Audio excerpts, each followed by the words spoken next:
J'attendais tellement cette série et je dois avouer, je suis vraiment déçu. Quand on n'a pas de pouvoir, on n'a pas de responsabilité.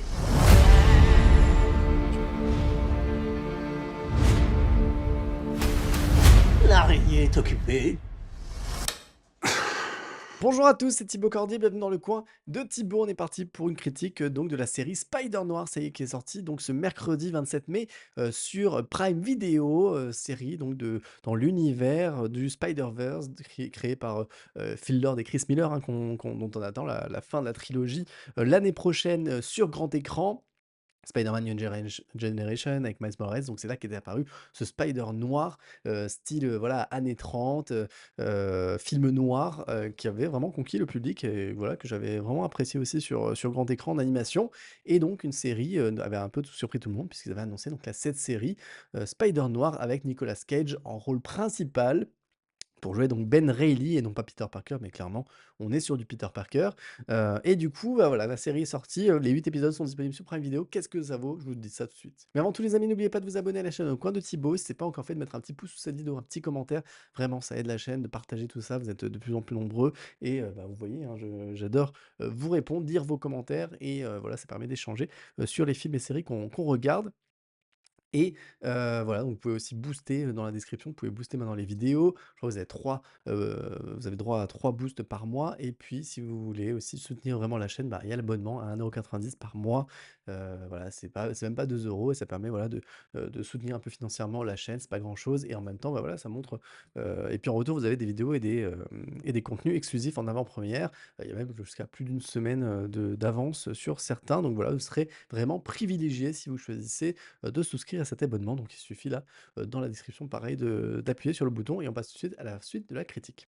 Alors ce Spider-Man noir du coup de quoi ça parle? Eh bien on va retrouver donc Ben Reilly qui est donc déjà un Spider-Man, un Spider noir, mais Spider-Man, établi à New York. On est donc dans les années 30, tu vois ambiance film noir. Alors bien sûr, vous pouvez choisir l'expérience, c'est ça qui est cool, c'est qu'il y a une vraie expérience autour de cette série, c'est que tu peux regarder soit en noir et blanc, tourné en original, noir et blanc ou donc choisir donc la Technicolor, choisir la couleur.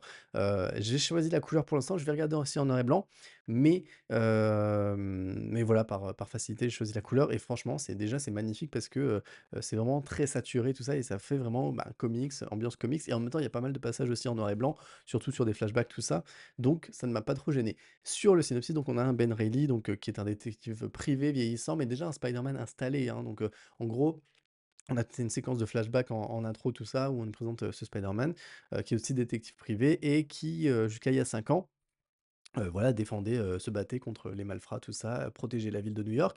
Mais il y a 5 ans, sa femme Ruby est décédée.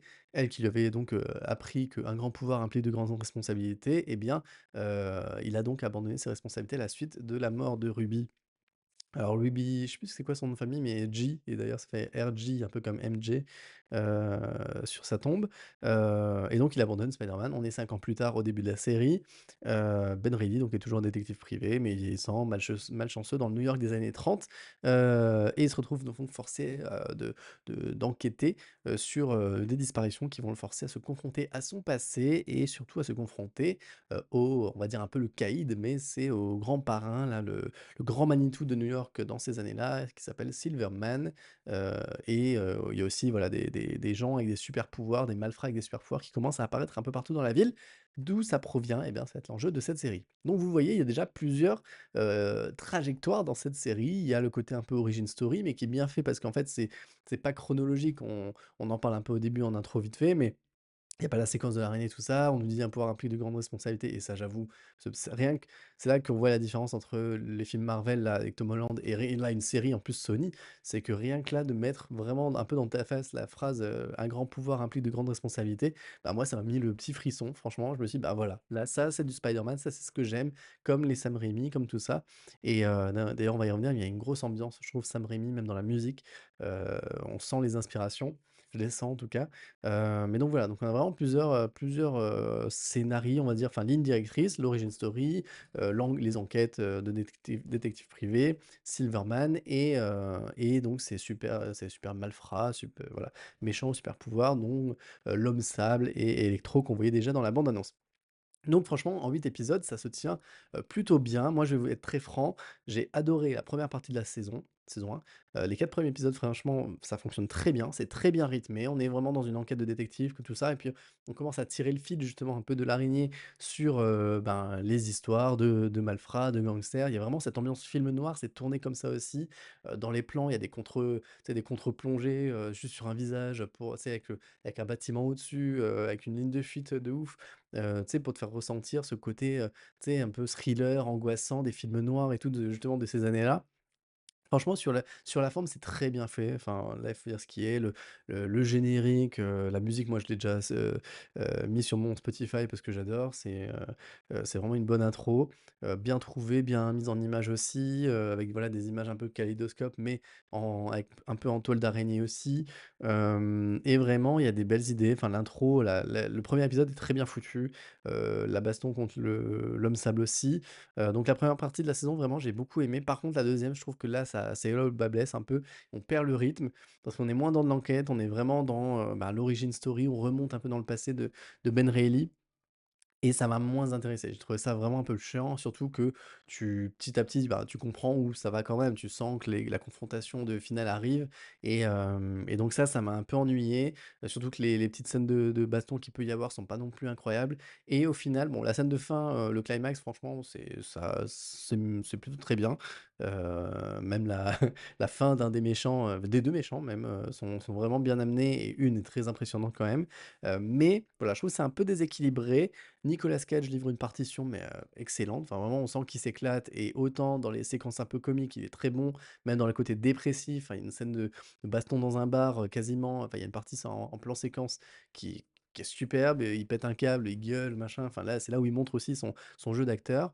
Il y a aussi donc l'actrice Lee Jun-hee qui joue donc Kat Hardy, donc bon, qui est une grosse référence à Black Cat et à Felicia Hardy. Donc, clairement, s'il y a une saison 2 ou enfin voilà, s'il y a une suite, je pense qu'on ira vers ce personnage. On en reparlera peut-être, dans une autre vidéo un peu plus spoiler et hypothèse.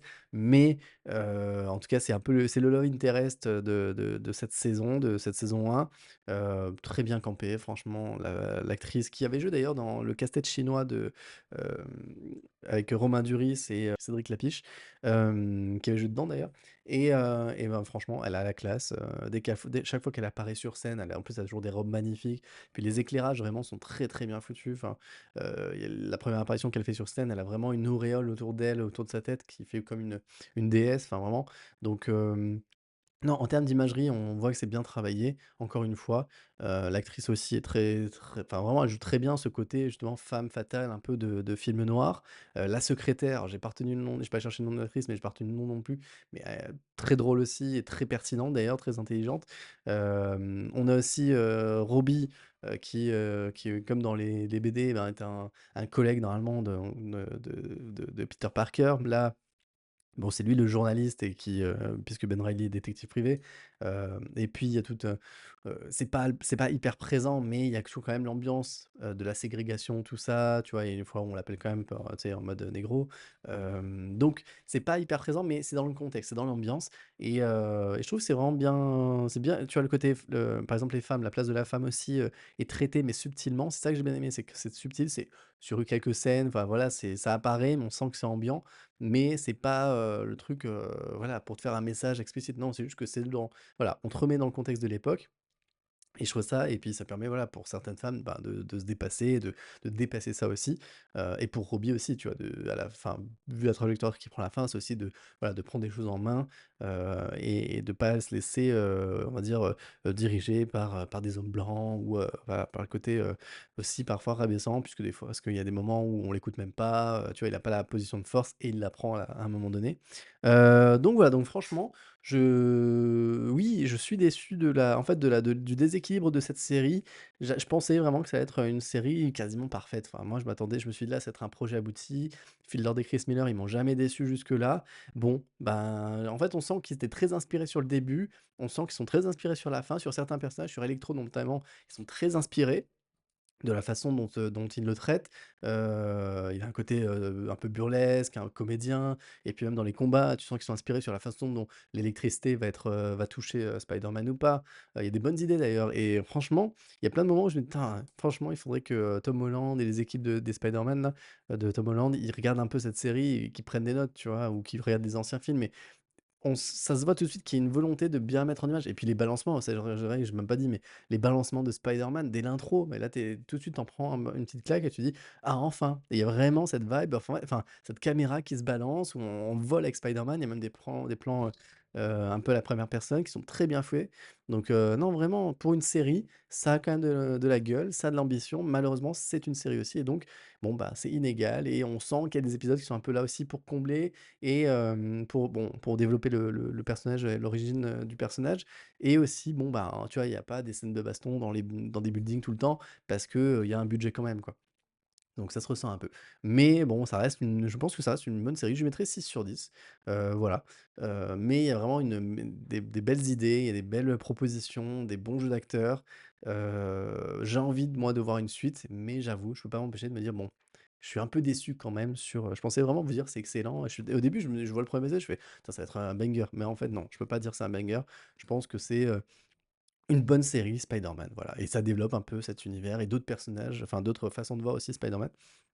Mais donc c'est intéressant, puis il y a une partie l'origine en plus elle se passe en France, donc je vous laisserai, regarder, mais c'est hyper intéressant. D'ailleurs la série ça s'appelle Spider-Man, moi je pensais que c'était que en VF. Mais non, en fait, c'est vraiment Spider Noir et donc même en VO. Donc ça a un lien aussi avec ce passé, en France. Voilà les amis ce que je pouvais vous dire sur Spider Noir. Bah, écoutez, je vous conseille quand même de vous faire votre avis. Regardez, choisissez, dites-moi en commentaire si vous êtes plus, team noir et blanc ou team couleur, comme moi pour l'instant. Et puis peut-être qu'on fera, voilà, on sera en live demain soir là pour le live du jeudi soir donc sûrement qu'on en discutera et puis peut-être que d'ici là, j'aurai vu un peu de version noir et blanc pour vous faire un peu un retour. Mais voilà, dites-moi en commentaire si vous avez regardé, si vous allez regarder. Est-ce que ça vous inspire? Est-ce que ça vous donne envie ou pas du tout? Vous allez zapper cette série? Dites-moi tout ça en commentaire. Abonnez-vous à la chaîne si ce n'est pas encore fait. Commentez, likez, abonnez-vous et puis je vous dis à très bientôt sur la chaîne les amis. Ciao. Dans mon coin, c'est le coin de Thibaut. YouTube est mon terrain, je t'invite dans le champ du grand écran. Série qu'on binge dans le noir. Si t'aimes le cinéma, t'es déjà mon